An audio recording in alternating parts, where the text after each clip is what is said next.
have to pray that. Why am I getting emotional? Oh. Oh my gosh. Bring back memories. Yeah, it's a lot of memories.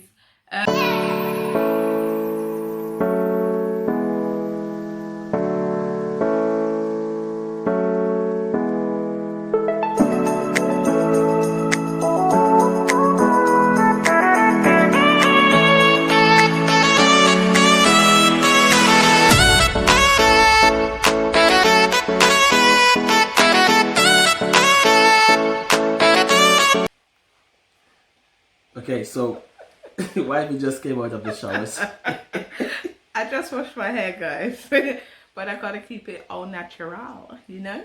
Yep, I love it. I like it this way. The first time seeing you do it like this. Thank you. Well, love you know, it. it is, what time is it? It is 1 o'clock in the morning, baby's in bed, so, you know, we've got to do what we got to do. Gotta do what we gotta do. Welcome back to Traveling with the Dawsons, and this week we are so happy to be back to share with you another week. This week we have a very interesting topic to discuss with you guys. What is the topic this week, babes? Long distance relationship. Long distance relationship. I know many of you have been asking about how we sustain a relationship or relationship.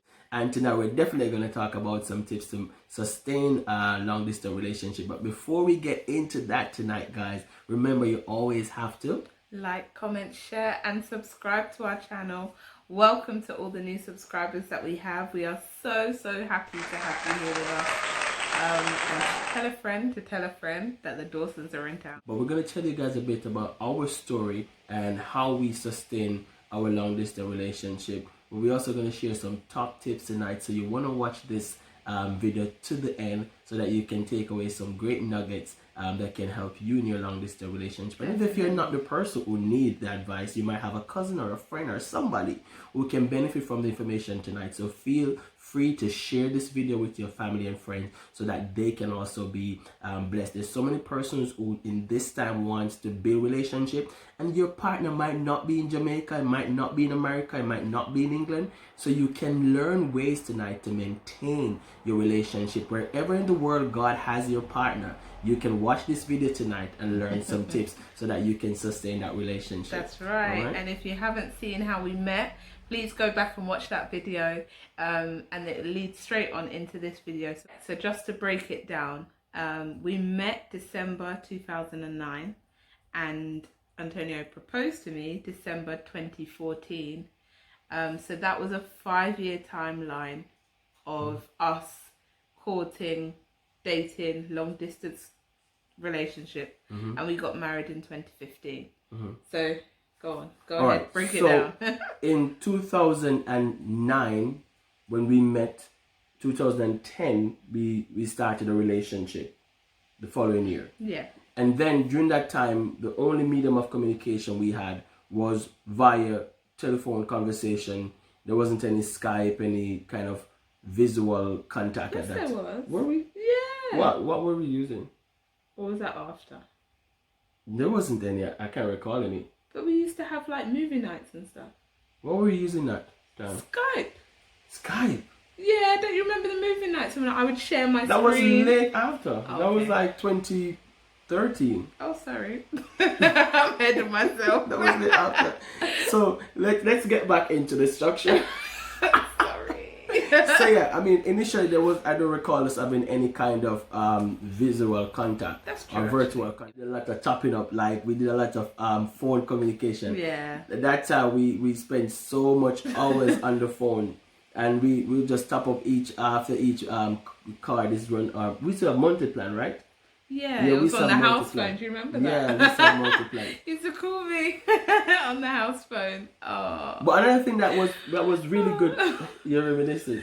I just remember because I'll tell you one thing, like the house phone would ring. So because of the time difference, I can imagine now because the house is structured. So the house is wow. we would like say to each other, like I'd say, Tonio, make sure you call me at whatever time, like 7 o'clock. So like 7 o'clock would be like say 1 o'clock on the dot or whatever. He would be home from school and that kind of thing. So at 1 o'clock on the dot, I've got the house phone ready to answer it on the first ring, so I don't wake up anybody in the house. Imagine you just sitting in the city downstairs. I'm like this. Hello. And I'm like don't hang up, because then he would have to call back again and that would be another ring, and I know somebody would have to come downstairs and say, what's going on that time of the night. Yeah. Yeah. So that's the first year. Another thing that I did in the first year too was to for dating was to ensure that I sent cards. I used to send like cards and so forth via the post office, guys.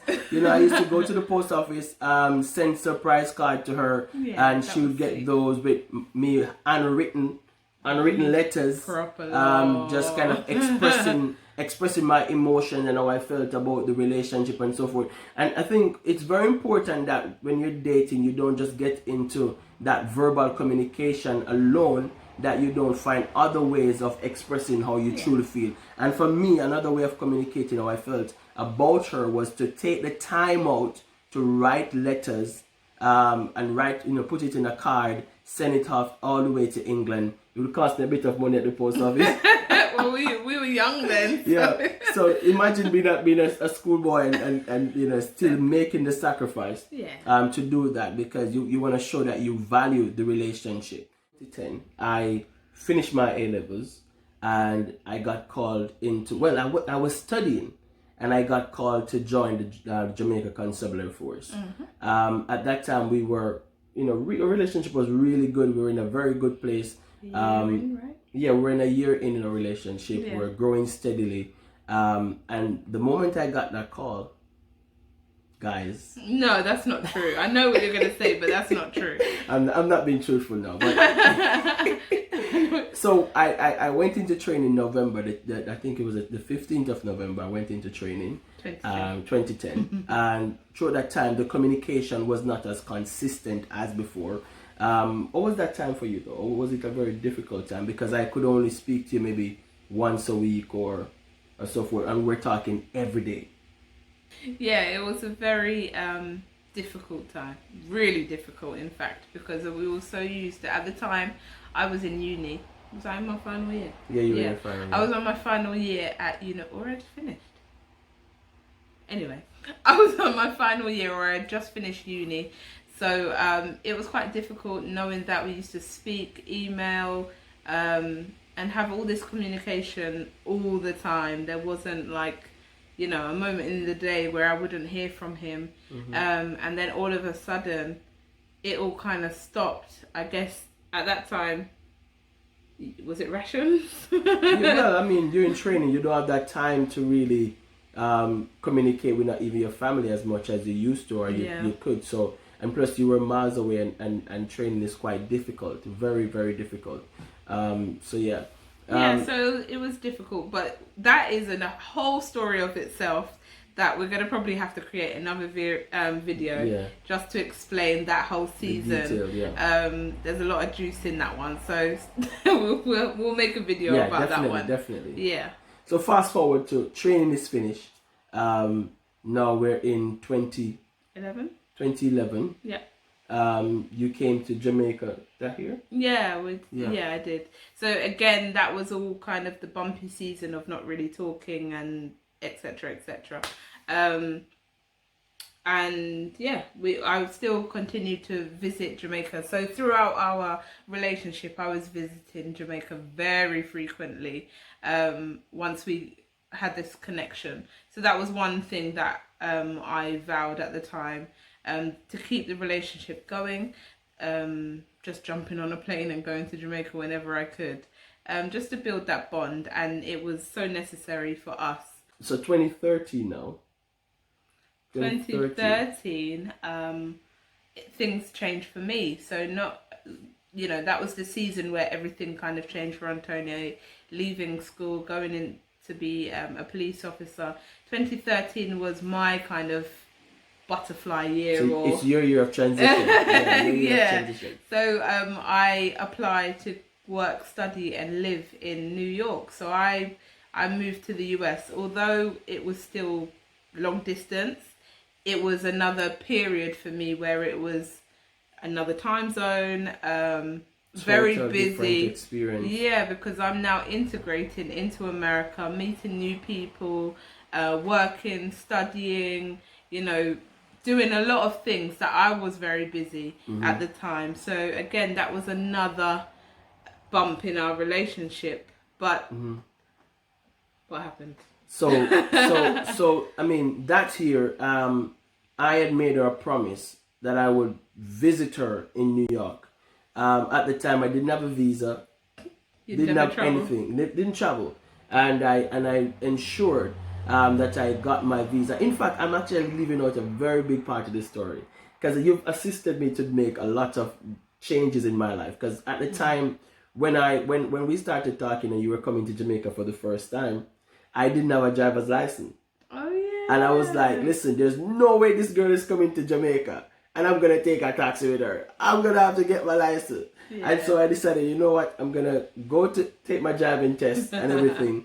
And yeah, I got my license. I was just 19 at the time or something like that. Yeah.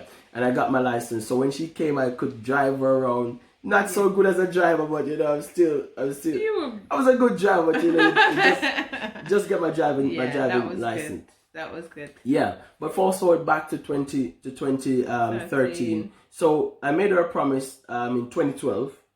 I made her a promise that I'm gonna visit you when you were studying. And I decided that, you know what, I'm gonna fulfill this promise because your word is your bond, and I decided I'm gonna keep my word. She didn't believe that I was gonna come. She was like, oh, this guy was never traveled before, and there's no way he's gonna come to New York. That's what you were thinking. Yeah. I just thought words, you know. But she didn't understand that me have links in New York. My brother lived in New York. So so I just went to, at the time I was a police, so I just went to the embassy. I got my visa, connected with my brother, told him I was coming, and yeah, I took the trip to New York. Stayed with my brother, connected with her, and I had to travel. There was so much snow. It was just crazy. I remember when you called me and you were like, "I'm coming." I'm like, "Coming you where?" Were like, because it was a horrible time to travel. Yeah, it was really cold. It was really cold. This was worst winter ever they were having in New York because the snow was so thick that that it was building up all the way to my waist. When I came out in the mornings, I was like, did I really come to New York? Yeah, but it was an amazing time. That was the turning point in our relationship. Yeah. So through all the bumps and the hicks that we had to go through, at this point of our relationship, this was a time where I really saw this man that promised to come and visit me, and he stuck to that word. He got a visa and he travelled all the way to America, which I was like, in the worst time what? ever. What just happened? Yeah. So that was an amazing time for us. Yeah, I think that was a time for me too. I kind of had the confirmation that this was where God was leading me, and I decided, you know what, didn't say anything to you. When I got back to Jamaica, you know, I just couldn't function like I was functioning. There was this new level of commitment that came. And I think when we went to church, because we went to church in New York, and I had this amazing vision. I didn't even say anything to her. I had this amazing vision that she was my wife, and I had a vision that we had 2 children. As I traveled on the train, I was like, what is God saying? What is this? Because at the time I wasn't even thinking about marriage. Marriage wasn't on my mind, none at all. I was just gonna meet this lady who I made a promise. We were close, we were friends, and I said, you know what, I'm just gonna fulfill this promise. But marriage wasn't on my mind. But the moment I got back to Jamaica, out of nowhere, I was ready to get married. I was just ready. And it took me a few months, and I just, you know what, I'm just gonna do it. Oh. I remember someone said, where this came from? I didn't hear talking about marriage or anything, but I think when you're ready, you're ready. Yeah. You just, no one needs to tell you. You know, no one needs to force you. You just know that the relationship has come to a place where you have to close the gap between that distance, because if you don't come to that place of recognizing that the long distance relationship is not going to always be a long distance relationship, you'll just be talking and talking and talking, and you're in a vicious cycle. It comes to a point where you have to recognize, is this really what I want? And I think I had that moment, and it all goes back to that connection I had with Christ. Yeah. It wasn't about her and just her. She treated me really well. She took me to all the fancy places in New York. She showed me all the fine things and all those things. But I wasn't blown away by that. It was a good time. But what moved me the most was we were going to church this Sunday. And I had this vision on the train that actually changed my mind, changed my life completely. I didn't even say anything to you. But when I got back to Jamaica, you sent me a picture of myself. Just as I got back to Jamaica, you sent me a picture of myself when I was a child, maybe about 8 years old. And I was like, where did this girl get my picture? Because you went to visit back home whilst you were studying. You went you came back to England. And as you came back, I think you were going through your, you tell the story. Album. You know the story best, so you tell the story. So we had some family friends, from what I remember, we had some family friends over. And we were going through some old pictures. We were looking, and we took, as you do, you take all your pictures down, and we were going through some pictures. And I was going through my baby album, and I saw a picture that looked like him, and you were like 6 in the picture. So I was like, this doesn't make any sense. For those who, if you go back to our video of how we met, you'll realize that we're from the same area in Jamaica. But throughout all my visits of going to Jamaica throughout the years, we have never met. So going through my album, I saw a picture of him. So I took a picture of the picture and sent it to you and said, "Is that you?" I was so shocked. I was like, I sent it to my mother. I was like, "Mommy, what?" And my mother was like, "What? Yeah, you this? Are you this?" And we're like, how did they get my picture in England? So it must have been when we were on holiday. One of the times we were in Jamaica, we always visit the church that he attends. And I don't know what happened, who took the picture, but it seems that you were the only That's the thing person. I was going to say. The crazy thing about this picture, what's so crazy about this picture is that there was a lot of people in the church, the same church we met. Yeah. It's crazy. Yeah. There's a lot of people in the church, and then whoever took the picture, but I was the only person looking in the camera. Yeah, that's crazy. Everybody else was there, but I was the only person looking in the camera. So when you sent me that picture, and plus I had a vision that this girl was going to be my wife, I was like, this is no coincidence. God must be in this. So now we've spoken to you and we've told you some more information, some more about our story, of how we lasted over the years and it's led to marriage. Now we're going to be talking to you and giving to you some tips of how you too can last during long distance relationships.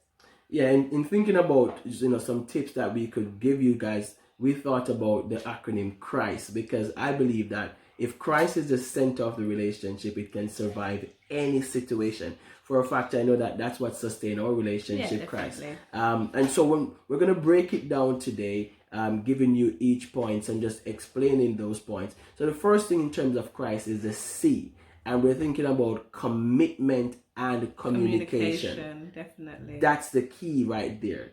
They said that every good relationship must have communication. I was going to say commitment. But there can't be commitment until there's some really good communication taking place, because it is through the communication that you come to a level of commitment to say that, okay, I'm going to get further into this relationship. Yeah, so definitely, because I would say that even now, like lockdown has taught us a lot.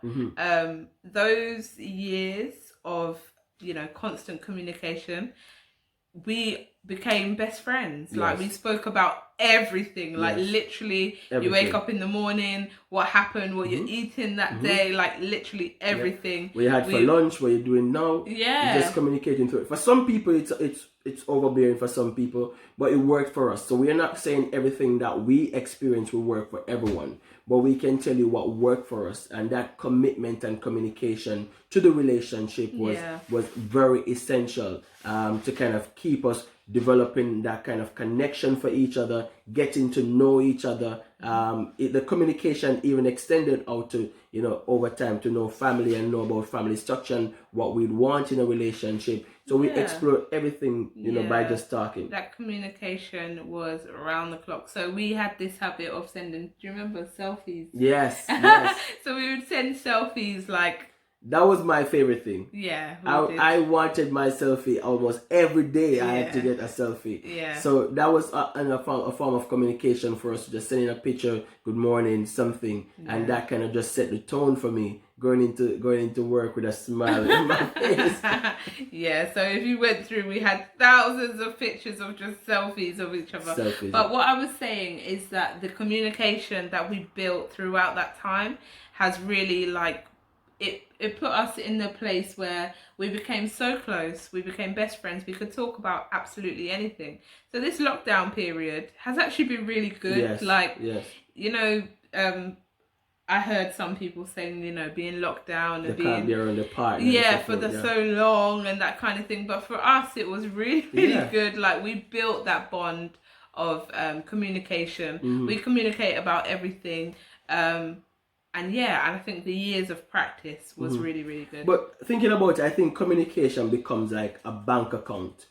Over the years, if you're developing that real kind of connection, it's like a bank account. You're downloading, you're putting things in, and then time comes, you're gonna withdraw from that, because in times like this, we're withdrawing from what we've been investing in over the years. A lot of domestic violence, a lot of things have happened. So much relationship has broken down in this time because of communication barriers.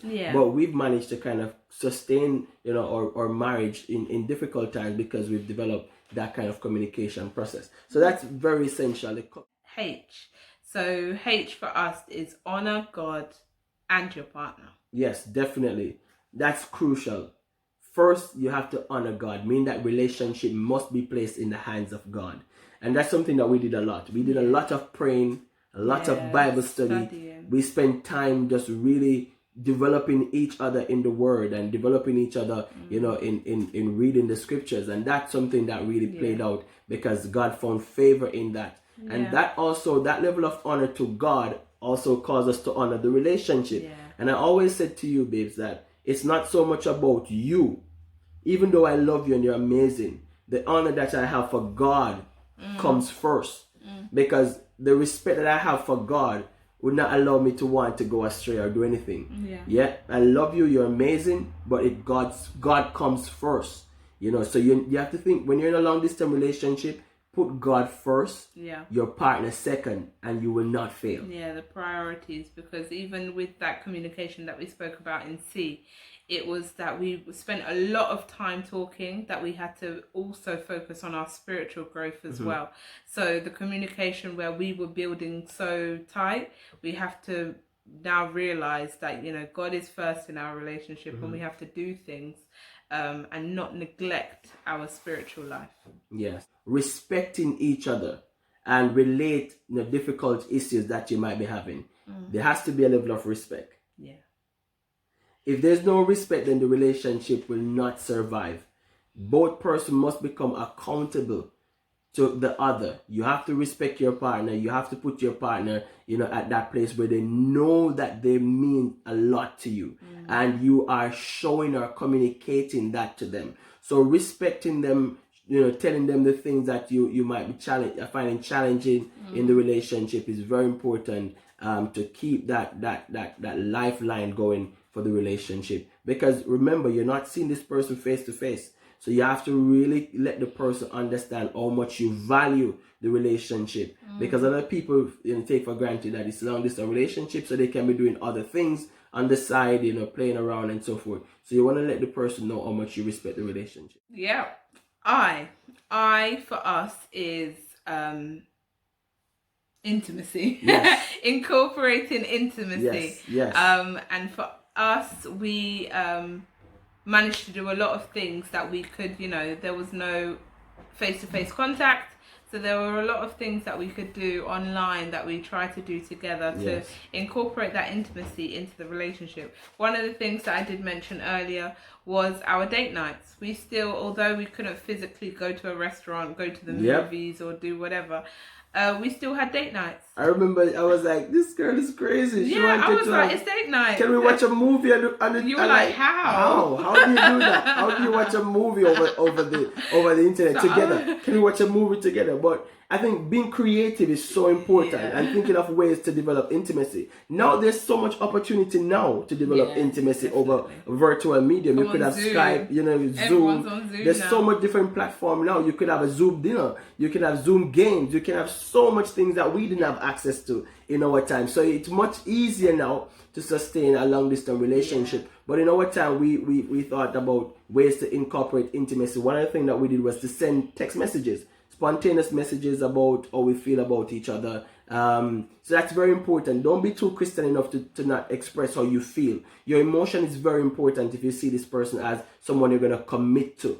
So don't just say, we talk about the Bible, that's good. We talk about all these things, but your raw emotion must be conveyed to the person. Let them know how you feel. And people often misconstrue intimacy for sex. We're not talking about sex here. We're talking about true emotional connection, true emotional, where you're kind of divulging or communicating how you feel about the person, the emotional connection that you have. So that needs to be established within the relationship to sustain. S, we had to support each other. So S is something, support each other, right? Yeah. Support each other. Yeah, so it's about supporting each other and allowing your partner to feel secure. I mean, that's one of the key thing about relationship. You want to feel that sense of security, because when there's no security, what's going to happen? The person's going to feel insecure. Yeah. And when there is insecurity in a relationship, then there's always going to be room for doubt. There's always going to be room for gossiping and lies and rumors and all these things. So you must allow your partner to feel that level of security, whereby you're allowing them to know that you're truthful, you're faithful to the relationship, you value the relationship, you value them, and you let them understand how the place that they hold in your heart, not just by your words but through your actions. So you should set aside time. Yeah. Set aside time to let them know each day that I'm here, or if it's not every day, but you should communicate or convey what is happening, so the person feel like, you know what, this person is not messing me about. In our relationship, how I kind of, fell in love with you as well was the support that we had. Oh, that sound good. What? Say it again. support with you've made me lose what I'm gonna say now. No, but support with our dreams and our visions as well. Say you love me. Oh. So remember 2010, I was finishing up uni. So I was in my third year at uni, and the support, our phone calls, which we spoke about in the last video. Yeah, exactly, yeah. But the support of you helping me with my assignments, I would proofread in my assignments and doing that kind of thing. So the support of having someone there that is going to support you not only spiritually but physically. The total development is something that if you're in a long distance relationship, it's very important to not just cause the person to feel like you're interested in one aspect of their life, because some people might just show interest in one aspect, but you want to let the person understand that you're interested in their total development, because ultimately you're going to want the full package and not just a part of it. Some people focus so much on just the intimacy, but they don't recognize that there's a need to think about the social, the academic, the spiritual, the emotional side.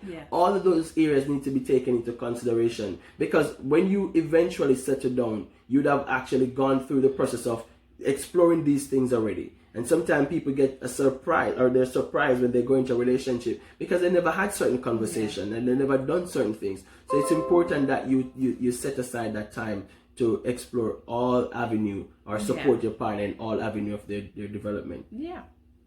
And lastly, we look at talking about temptations and tough situations. I think this is one of the key area, because when you're in a long distance relationship, there's a lot of temptation. Your partner is in a different country. You're gonna see a lot of girls or a lot of guys who might have interest in you. if you are not talking about these experiences, you're setting yourself up to fall. I can tell you that I've had lots of temptation. I've had lots of situations whereby, I could have said, you know what, what's the point of pursuing this long distance relationship? But even times when I felt really, really, really pulled into other persons who were closer, I would convey it to her, and she would actually know how I feel. And that's something I practice even now. If there's someone who's interested or show me interest, I'm going to tell my wife, because I'm not allowing myself to digest that. Because if I digest it and start to think about it, I'm opening myself to actually allow these things to cause my relationship to break down. That could be T as well, transparency. Yeah, transparency, yeah. So you have to really start communicate. If you start communicating these things from now, your temptation and tough situation from now, when you eventually get married, it becomes easier when temptation comes, because you have already developed that kind of mutual or transparent ground in your relationship to talk about things. Yeah.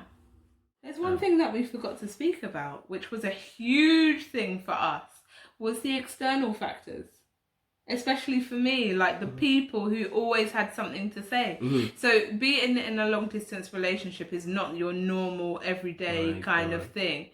And I remember from the beginning, when someone would ask, like, oh, are you with someone, are you dating? And you would say, oh yeah. And then, oh, who is he? Or tell me a bit more. And I'll be like, oh, he lives in Jamaica. And people would be like, that can't work. And the kind of reaction that people would give you straight away, like you could just see it all over their face, that they're like, okay, that don't look like it could work. Especially when I was at uni, like, in the early stages where you're all excited and, you're talking all the time, and people can see that you're obviously talking to somebody. And people would ask questions, and there's always that kind of backlash of, okay, and that wasn't only with, friends, family members, a lot of people around us that, well, I don't know how it was on your side, but definitely from my side, I mean, it was a bit different. There was challenges when you came to Jamaica, because when you came to Jamaica, most times people were trying to set you up with other people. So it's like one thing, once she came, people would some people would think that don't respect the relationship and think that, oh, she's not good enough, he's not good enough for her. And in a sense, they would try to link her up with other guys in the community that they think would be better. And so that's one of the things that I kind of struggled with. But then in terms of other times when she wasn't there, I mean, I just had my close circle of friends who knew about the relationship, and they would just be happy about the relationship. So, and she would know my circle of friends, so it wouldn't be something that was quite difficult. Yeah, so for me, it was quite difficult in terms of, it got to a point even, like a year into the relationship, where sometimes I even felt weird about telling people about it, just because I couldn't be bothered with the reaction again. Of people not really understanding. Like, people have never met him, so they just assume that it's somebody, another Jamaican guy. Yeah, that wants a especially visa. Here, there's a culture here in the UK, or there was. I'm not sure if it's still so much of a culture now. But when I just came, there was a culture whereby people assume that if you're coming from Jamaica and you're married to a woman here, it's not gonna work. It's just another visa opportunity. Yeah. You're gonna come, get your visa, or you get your stay, and you then go. Run off. And it's the stigma. So and there wasn't at the time, like 2009, those 10 years ago, there wasn't a lot of success stories, to be honest. There wasn't a lot of them. So for me to go and find another one, it was kind of like, oh, here we go again, that kind of thing. So the possibility of you was quite real. You finding someone who's coming who genuinely and I was like, he's relationship. different, guys, he's different. But it was kind of like, okay. But you could just tell the people were there to support you, but it was kind of like, So in that sense, our relationship even grew even stronger, because our connection, there were parts in my mind where I was like, let me just test the waters here to see if he's serious. Let me just, there are a lot of things.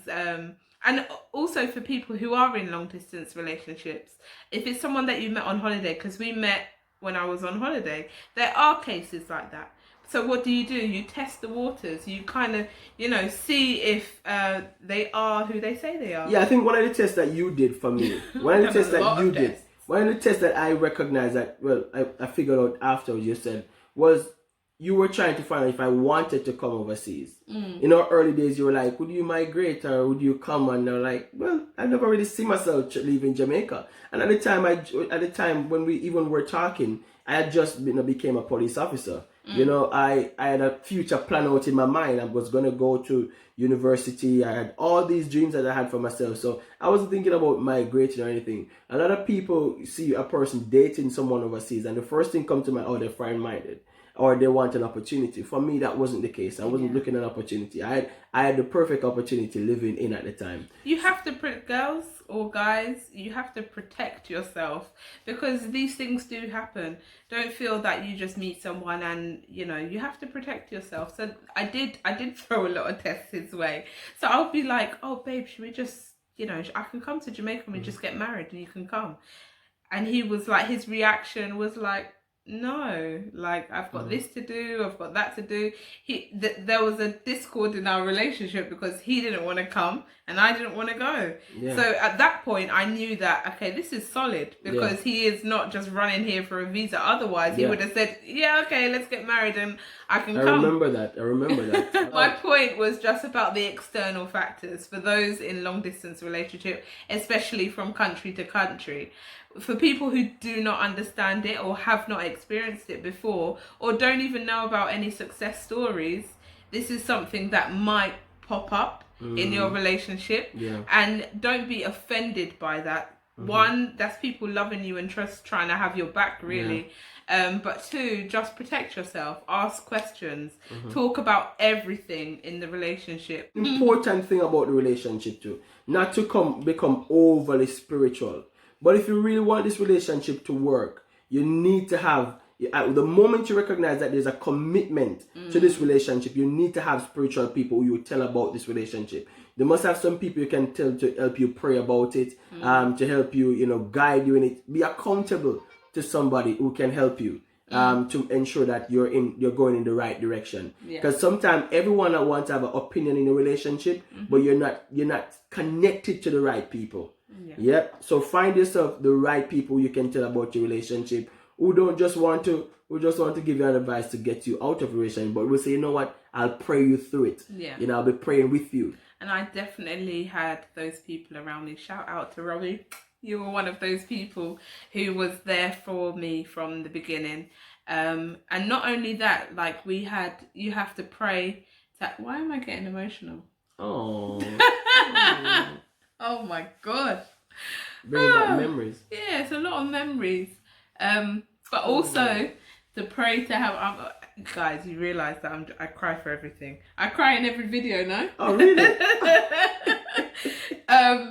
To have that clarity for yourself. Do you remember early on in our relationship when I was like, I'm just waiting for God to say yes? Yeah. Do you remember? Yeah, I remember. Yeah, I remember that really. Yeah. Yeah, and you were like, and we were like, yeah, it's true. We need to, because you do get caught up in the relationship. The emotions of it too, yeah. Yeah, that you sometimes ask God after when you should have asked God first.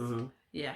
To be honest, I think it's so important. Not everyone is going to hear God come down to say, oh, this is the person.